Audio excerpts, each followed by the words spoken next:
dịka ị na-afụ nka nọ na Magzitel na-ezu ike. Onye isi Magzitel nyere 7 days. Si m onye amụma Chukwu na iwe 7 days ị nọ na Magzitel rie ṅụọ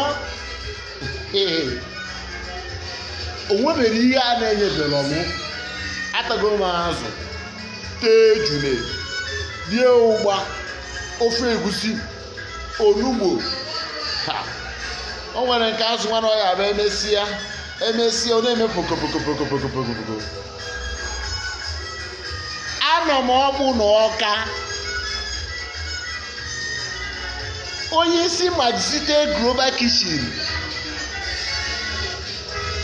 sị mụ ihe ọbụla m chọrọ iri na Magzitel na-asị nyebe ya.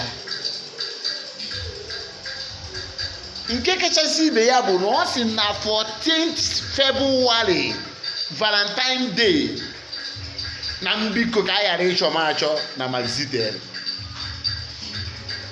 Ihe ọma dị mma, ihe ọma mara mma. Nsị na ọbụgo na imero m invite na 14th February Valentine Day na mmeji aka mgbe onwe m invite.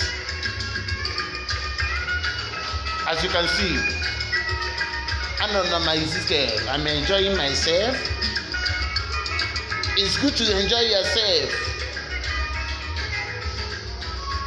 Yes, but my case is different.